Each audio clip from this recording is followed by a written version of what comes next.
Occasion ఏదైనా location ఎక్కడైనా తెలుగువారి వేడుక అంటే ఆలివ్ మిఠాయి ఉండాల్సిందే. మిఠాయి అంటే ఆలివ్.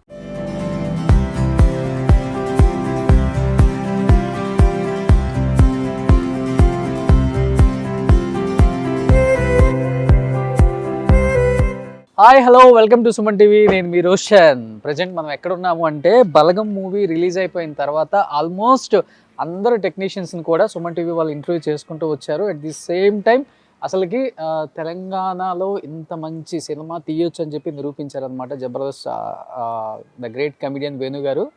అండ్ అసలుకి ఈ సినిమాకి సంబంధించిన కొన్ని సన్నివేశాలు అసలు ఎలా తీశారు, ఎలా తీయగలిగారు, ఇంత న్యాచురల్గా ఎలా వచ్చింది సినిమా, అండ్ తెలంగాణ గర్వపడే ఒక మంచి సినిమా అవుతుందని చెప్పి కేటీఆర్ ఆల్రెడీ ప్రీ రిలీజ్ ఈవెంట్లో కూడా చెప్పారు. అదే అయ్యింది. దిల్ రాజు గారు అనుకున్నది నెరవేరింది. సినిమాలో కంటెంట్ ఉంటే థియేటర్కి జనం వస్తారని మళ్ళీ ఒక్కసారి నిరూపించింది బలగం మూవీ. సో బలగంలో యాక్ట్ చేసిన కొంతమంది టెక్నీషియన్స్తో పాటు ఈరోజు నేను ఒక టెక్నీషియన్ దగ్గరికి వచ్చాను. సో ఈయన ఒకప్పుడు జబర్దస్త్లో మెరిసిన ఒక కమెడియన్ అయినప్పటికి కూడా తర్వాత సినిమాల్లోకి వచ్చి దాదాపు 100కు పైగా సినిమాల్లో సక్సెస్ని అందుకున్న the one and only great comedian అంటుంటారు.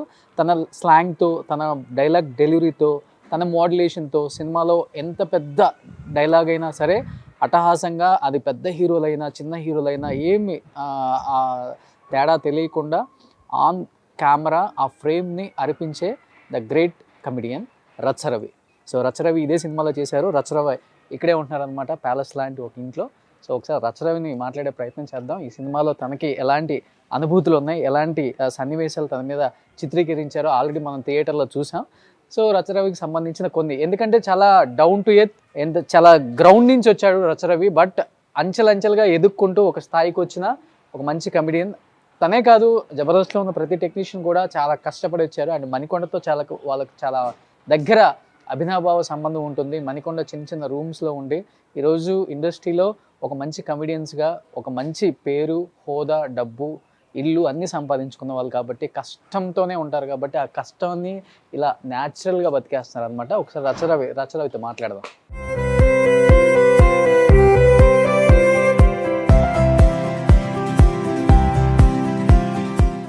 ఏ ఫ్లోర్లో ఉంటాడో ఏంటో, ఇదిగో బొడ్డోడు వస్తున్నాడు, విన్నాడుదా. అరే ఇట్టరా, నువ్వు ఎక్కడ ఉంటావు? ఇదే అపార్ట్మెంట్లో ఉంటావా? ఇక్కడ ఒక కమెడియన్ ఉన్నారు తెలుసా, రచ్చరవి. ఎక్కడ ఉంటాడు, తీసుకెళ్తావా? నువ్వేమవుతావు రచ్చరవికి? కొడుకువా? తొడుకు అంటావేంట్రా నువ్వు? రచ్చరవి కొడుకువా? ఓ నీది మీ అమ్మ పోలికారా? రచ్చరవి పోలికి రాలేదు, అందుకే ఇంత అందంగా ఉందాం. సరే రచ్చరవి దగ్గర తోలుకుపోతాను. సరిపోతుందా? ఈ రచ్చరవి కొడుకంట, స్కూల్ నుంచి వస్తున్నాడు. పారా, మీ నాన్న ఫోన్ ఎత్తట్లేదు, దపోదాం. ఏ క్లాస్ చదువుతున్నావు నువ్వు? మీ నువ్వు ఒక్కడవేనా? మీ అక్క ఏ క్లాస్? తను 7th. ఏ స్కూల్ నువ్వు? ఎక్కడ ఇంటర్నేషనల్ రా ఇది? స్కూల్ పేరు ఇంటర్నేషనలా? ఓకే.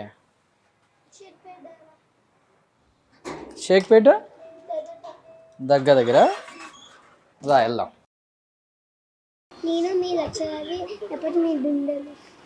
నేను మీ రచ్చరవి ఎప్పుడు మీ గుండెల్లోనా? ఓర్రని అయ్యా. మీ అయ్యి కాడికి పోదాం. ఎక్కడ మీది? ఇదేనా? ఎస్, ఇక్కడ ఉన్నాడనమాట. నేను మీ రచ్చరవి ఎప్పుడు మీ గుండెల్లో అంట. నీ కొడుకు డైలాగ్ చెప్పాడు ఇప్పుడు.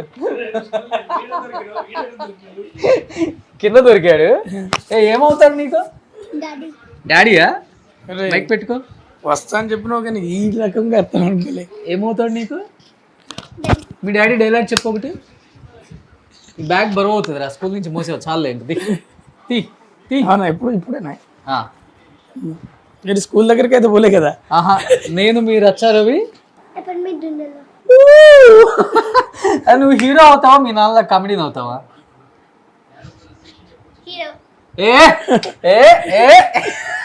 ట్రైనింగ్ గట్టిగానే ఉంది బా.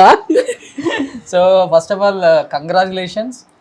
బలగం మూవీ సూపర్ డూపర్ హిట్ అయింది, తెలంగాణ ఖ్యాతిని పెంచింది. అట్ ది సేమ్ టైం ఇదే రోజు RRRకి ఆస్కార్ కూడా వచ్చింది, 1 అయింది. ఫస్ట్ ఆఫ్ ఆల్ అది చూస్తున్నా, అసలుకి నైట్ నుంచి నిద్ర లేదు నాకు. సో బలగం మూవీ టీంతో ఆస్కార్ విన్ అయిన వాళ్ళ ఇంటికి వెళ్తే ఎలా ఉంటుంది అనిపించింది ఓకే. ఫస్ట్ ఇక్కడికి రాగానే అంటే అచ్చా. ఇంటర్వ్యూ ఓకే అయింది కాబట్టి ఇటు రావాల్సి వచ్చింది ఫస్ట్. అవునవును. సరే మనం సరదాగా మీ ఇంటికి వచ్చాం కాబట్టి నీకు సంబంధించిన కొన్ని అవార్డ్స్, ఎందుకంటే ఓకే. నువ్వు అంచెలుగా ఎదుర్కొంటూ వచ్చావు, కష్టపడి పైకి వచ్చావు, అవును. కష్టం వాల్యూ తెలిసిన మా రవి కాబట్టి మా రవి సాధించిన కొన్ని అచీవ్మెంట్స్ చూపిద్దామని. సో రవి గారు సాధించిన కొన్ని అచీవ్మెంట్స్ నేను మీకు చూపించడానికి ఇక్కడి నుంచి స్టార్ట్ చేద్దాం. ఇది చాలా కొత్తగా ఉంది, ఇది ఎవరింట్లో చూడలేదు నేను దీన్ని. నాకు చెట్లు అంటే చాలా ఇష్టం. ఓకే. ఇది మాకు ఫ్రూట్స్ అంటే నీ లైఫ్లో ఏది కావాలన్నా ఫ్రూట్స్ రూపంలో ఉంటాయి కదా. ఓకే. మనకు పడ్డ కష్టానికి మాత్రమే ఫలితం వస్తుంది. ఓకే. అది అంటే సింబాలిక్గా నా పిల్లలకు ప్రాక్టికల్ ఎడ్యుకేషన్ అనేది నాకు ఎన్విరాన్మెంట్ నుంచి స్టార్ట్ చేయాలని చెట్టుని ఇంట్లో పెట్టి, ఈ చెట్టు కింద ఇద్దరు పిల్లలకు డైనింగ్ టేబుల్ వేయలే, ఆ చెట్టు కింద కూర్చొని తినడం. మనకు రియల్ చెట్టు పెట్టలేము కదా అపార్ట్మెంట్స్ లో. సో ఆ చిన్న ఎడ్యుకేషన్లో. సో రీసెంట్గా కమెడియన్స్ని ఇలా స్టార్ట్ చేసినప్పుడు చాలా ఆర్గానిక్గా ఉంటారని అర్థమైపోయింది మన రఘుతో. నాకు కూడా ఇంట్లో అన్ని ఆర్గానిక్ ఫామ్ వాళ్ళు కూడా పెట్టిళ్ళు. అంటే ఇప్పుడు సమ్మర్ కానీ ఒకే చెట్టుకి ఇన్ని పండ్లు పడుతాయని నాకు తెలియదు. అంటే ఈ ఒకటే ప్రపంచంలో నీకు ఎన్ని రకాలైన ఫ్రూట్స్ తీసుకోవచ్చు. ఓకే. ఇప్పుడు మనము చూసేది ఏంటంటే చెట్టుగా చూస్తున్నాం, ఇది నేను ఎన్విరాన్మెంట్ అండ్ నేచర్లో చూస్తున్నా. ఈ చెట్టు అంటే ఇప్పుడు మనకు ఊర్లో అయితే పెరటు చెట్లు ఉంటాయి కదా. సో నాకు ఆ ప్లేస్ లేదు, నాది చిన్నది డబుల్ బెడ్రూమ్ ఫ్లాట్, ఇక్కడికి వచ్చి కొనుక్కున్నా. సో దాంట్లో భాగంగా ఇప్పుడు ప్రకృతి నేచరును ఈ ప్రపంచం అంతా ఒక చెట్టులాగా ఫీల్ అయితే నువ్వు పడ్డ కష్టానికి నువ్వు కోరుకున్న దానికి ఫలితం అనేది ఉంటుంది కదా, ఇస్తుంది అనేది నమ్ముతాం కదా.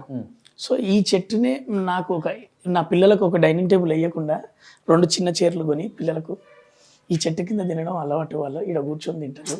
Great great. అంటే ఎన్విరాన్మెంట్ అంటే చెట్లు అంటే ఇష్టం కాబట్టి ఒకే చెట్టుకి ఇలా చూస్తే ఇప్పుడు ఈ చెట్టుకు ఈ చెట్టుకు ఒక పిట్ట ఉంటది తన గూడు కట్టుకొని, కింద మనిషి ఉంటాడు నీడ కట్టుకొని, ఫ్రూట్స్ ఉంటాయి.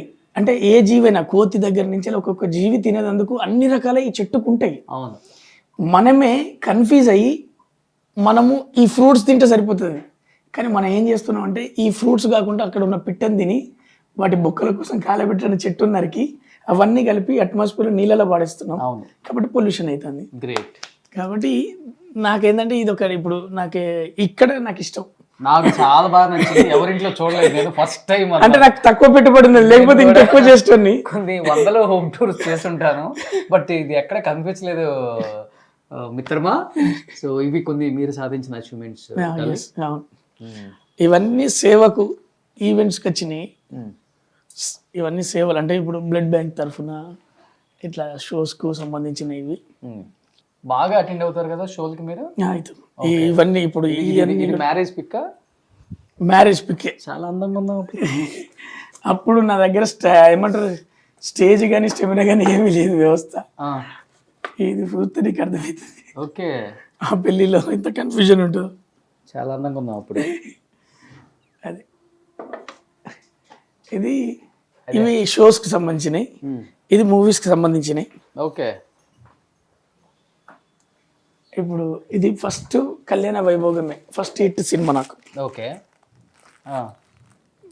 ఫస్ట్ కళ్యాణ వైభోగమే ఫస్ట్ హిట్, తర్వాత శతమానం భవతి, F2. ఆల్మోస్ట్ జబర్దస్త్ మానేసిన తర్వాత ఒక 100కు పైగా మానేయడం కాదు, వీలు కాక మూవీస్ కు ప్లాన్ చేసుకున్నాం. 100కు పైగా చేస్తున్నాం.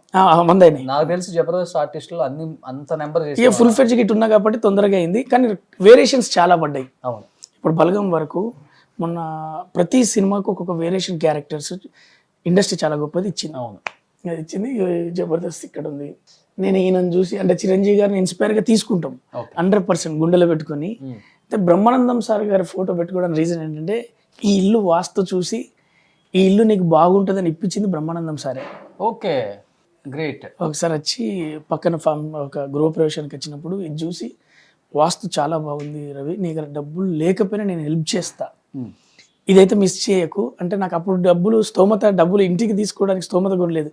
ఏ మూలన ఏ టైంలో ఆయన అన్నారు ఇది తీసుకోమని, ఆ టైం నుంచి డబ్బులు కనపడ్డాయి, ఇంటికి ఇచ్చేంత కనపడ్డాయి, ఇంట్లోకి వచ్చేంత కనపడ్డాయి. ఇంట్లోకి వచ్చాక సినిమాలు నిజంగా కూడా సార్ చెప్పినట్టుగా అన్నీ నాకు చాలా కుదిరినాయి ఈ సినిమా ఈ ఇంట్లో గ్రేట్ అసలు. శతమానం భవతి నుంచి ఒకటే నెలలో 3 సినిమాలు పడ్డాయి.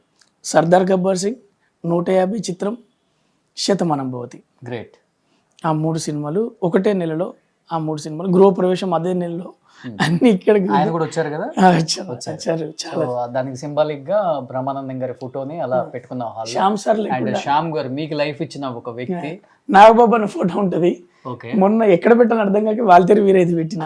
ఓ, ఇద్దరు అన్నదమ్ముల్ని వెనక పెట్టారు అనమాట. మొన్న వాల్తేరు వీరే వచ్చింది కదా. సో అక్కడ నాగబాబు గారు ఉన్నారా? ఇప్పుడు శ్యామ్ సార్, నాగబాబు సార్. శ్యామ్ గారు ఎత్తుకుంది మీ అబ్బాయినా? అబ్బాయిని. ఓకే. ఇది మా ఫ్యామిలీ, ఉమ్మడి కుటుంబం. కంప్లీట్ బలగం. ఎవరెవరు అది? నా బలగం. మా అమ్మ, నాన్న, నా తమ్ముడు, వాళ్ళ భార్య, మా చెల్లి, వాళ్ళ పిల్లలు, ఈ అందరి పిల్లలు. ఇది ఒక ఫ్యామిలీ ఫోటో. ఇది ఓకే. ఇది మొత్తం ఫ్యామిలీ. ఇది అమ్మ నాన్న. ఇక పొద్దున్న లేచి చూడాలిగా. అవును. ఖచ్చితంగా అది చాలా ఇష్టం. మా అమ్మ నాన్ననే. నేను ఏదన్నా ఎక్కడైనా కొద్దిగా మంచితనంగా సిన్సియర్గా ఉన్నానంటే అది మా పేరెంట్సే. గ్రేట్. అది వాళ్ళే. సో ఇదేంటి ఇండియన్ బుక్ రికార్డ్స్? ఇది హెల్దీగా చాలామంది ఎదుటి వాళ్ళని నవ్వించడానికి ఒకరి మీద పనిచేస్తారు. అవును. లేదా ఒకరి మీద అంటే చార్లీ చాంపియన్ స్క్రీన్ ప్లే ఏంటంటే నిన్ను నవ్వించడానికి తను బురద జల్లుకుంటాడు, బురదలో వెళ్తాడు, పులిపోన్లోకి వెళ్తాడు, కష్టాల్లోకి వెళ్తాడు. కష్టాలలోకి కానీ ఇబ్బందులు పడైనా మిమ్మల్ని నవ్విస్తాడు. అవును. కానీ మిమ్మల్ని నవ్వించడానికి ఎదుటివాడిని ఇబ్బంది కానీ ఇరుకుట్లో పెట్టింది చార్లీ చాప్లిన్ కానీ స్క్రీన్ ప్లే. జంధ్యాల గారిది కూడా. ఇద్దరు క్యారెక్టర్లు ఇబ్బంది పడుతూ ఎదుటి వాళ్ళని నవ్విస్తారు కానీ ఎదుటి వాళ్ళని నవ్వించడానికి ఇంకో వ్యక్తిని ఇబ్బంది పడతారు. ఒక భర్తను ప్రేమించడమే ఎదుటి వాళ్ళకి నవ్వు. హారతి కడితే నల్లగా అయిపోతారు సుత్తివేలు గారు, పాదాలు బొబ్బలెక్కిపోతాయి. సినిమాకి వెళ్తే పారిపోవాల్సి వస్తుంది. అంటే అలాంటి పాత్రలు ఆ 2 స్క్రీన్ ప్లేలు Charlie Chaplin sir and Jandhyala sir వీళ్ళిద్దరిది ఫిలాసఫీ ఏంటంటే ఎదుటి వాళ్ళని నవ్వించడానికి ఒకరిని బాధ పెట్టాల్సిన అవసరం లేదనేది ఫిలాసఫీ. వాళ్ళు బాధపడ్డా ఆ బాధలోకి వెళ్ళి వాళ్ళు నవ్వించినా కానీ ఆ ఫ్లేవర్ కొంచెం F3 మీ అనిల్ అనుకున్నారు కదా. అవన్నీ ది బెస్ట్ మీ లైఫ్ లోనే మీకు వెనక్కి తిరిగి చూసుకోకుండా వచ్చిన మూవీస్ అని చెప్పుకోవచ్చు. అవును. అందుకోసం అన్ని సినిమాలు అట్లే గద్దలకొండ గణేష్ దాంట్లో నవ్వించడానికి అంటే హెల్దీగా 30,000 మందిని ఎటువంటి ఎవరిని ఇబ్బంది పెట్టకుండా హెల్దీగా నవ్వించినందుకు అదొక రికార్డ్ అని వాళ్ళు ఇచ్చిల్లు. గ్రేట్. బుక్ ఆఫ్ రికార్డ్స్ హెల్దీగా నవ్వించినందుకు రచరవికి వచ్చింది అనమాట. గ్రేట్. నిజంగా ఎందుకంటే ఎటువంటి ప్లాట్ఫాము బ్యాక్గ్రౌండ్ లేకుండా హైదరాబాద్కి వచ్చి అంచెలంచెలు ఎదుక్కుంటూ వచ్చిన వల్ల నువ్వు ఉంటావు అన్నమాట. శతమానం భవతి, F2 ఇవన్నీ ఫ్యామిలీ సినిమాలే. యాక్చువల్గా నేను మాస్ ఫేస్ ఉంటుంది కదా, మాస్ ఫేస్ ఉంటుంది, మాస్ లాంగ్వేజ్, బాడీ లాంగ్వేజ్ ఉంటుంది. కానీ నాకు లక్కుగా పడ్డ సినిమాలన్నీ కళ్యాణ వైభోగమే, శతమానం భవతి, రాజా ది గ్రేట్, నేనే రాజు నేనే మంత్రి, ఒక్క క్షణం, MCA, Srinivasa Kalyanam, F2, F3, Gaddalakonda Ganesh, ఇట్లా క్రాక్, రెడ్, ఇలా అన్ని సినిమాలలో సరిలేదు నీకెవరు, ఇప్పుడు మొన్నటికి మొన్న రిలీజ్ అయిన బలగం, అంతకుముందు బటర్ఫ్లై, ఇట్లా వేరియేషన్స్తో పాటు ఫ్యామిలీ సినిమాలు ఎక్కువ పడ్డాయి. అవును. ఇలాంటి సినిమాలు ఇంకొక 20 పడితే బయోగ్రఫీ రచ్చరవి లేదు. అంటే ఇండస్ట్రీ ఇచ్చిందంటే ఇండస్ట్రీ ఇచ్చింది కదా, నేను నటుడు ఇండస్ట్రీ ఇచ్చింది కదా ఈ క్యారెక్టర్స్. అంటే కొంతమంది అచీవ్మెంట్ చూసినప్పుడు మనకు కూడా కొంత ప్రౌడ్ గా ఉంటది. నువ్వైతే నన్ను చూసినావుగా స్టార్టింగ్ నుంచి, స్కిట్ కోసం కష్టపడ్డా, స్కిట్ కోసం తపన పడ్డా, ఏదో జరిగింది. డేట్స్ కోసం కష్టపడతా, అట్లా అయిపోయింది ఇండస్ట్రీ. Hats up. నిజంగా కొంత హ్యాపీ అనిపిస్తుంది. ఎందుకంటే మీలాంటి వాళ్ళు చూసినప్పుడు ఇండస్ట్రీ ఎంతమంది వచ్చినా కానీ వెల్కమ్ చెప్తుంది. ఇండస్ట్రీలో ఈ తొక్కటాలు ఇవన్నీ ఏముండదు. నీకు ఒకటే మాట్లాడుకునే ఊరికి అడ్డు వల్ల అని చెప్పి అర్థమవుతుంది. ఏముండదు, అలాంటిది ఏముండదు. శ్యామ్ ప్రసాద్ రెడ్డి గారు నెల్లూరు నుంచి, రచ్చరవి వరంగల్ నుంచి, రోజా గారు ఇంకొక డిస్టిక్ నుంచి, దిల్ రాజు గారు, ఇట్లా ఇట్లా ఇట్లా ఎవరు ఇదంతా కళామ తల్లికి అందరి పిల్లలే. వర్తున్నోని వదలదు, వర్తు లేకుంటే గుండెలో పెట్టుకోదు. సూపర్. వాళ్ళు ప్రయత్నించి వెనక్కి వెళ్తారు తప్ప వర్తున్నవాడు ఇవ్వలేకపోతే. ఇప్పుడు ఈరోజు ఆస్కర్ రావడానికి నాటు వాళ్ళకి ఇంగ్లీష్ వాళ్ళకి నాటు ఎక్కింది. కన్ఫ్యూజ్ అయ్యి నాటు అని అంటారు, వాళ్ళే డ్యాన్స్ చేసి మనకి ఇచ్చి ఆస్కర్. చెప్పు గుర్తుంది నీకు? నాకు రాదు, డ్యాన్సులు రావు. నేను ఫస్ట్ ట్రై చేద్దాం.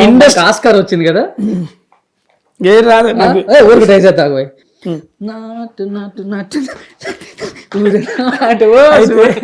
అయితే మీకు ఒక విషయం చెప్పాలి. యాక్చువల్గా ఇక్కడ కళామ తల్లిని బాగా అర్థం చేసుకుంటే చాలా ఈజీ ఫిలాసఫీ. నీ ప్రయత్నాలే నీకు పేరు, అవకాశాలు. నీ ప్రయత్నాలే.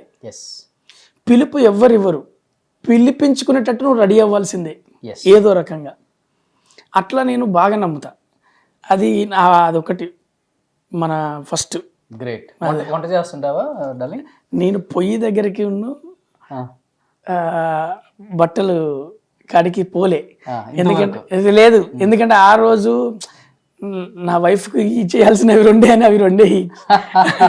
సో నిజంగా రచ్చరవి చాలా ఇయర్స్ తర్వాత ఒక మంచి ఇంటర్వ్యూ ఇవ్వాలనుకున్నారు.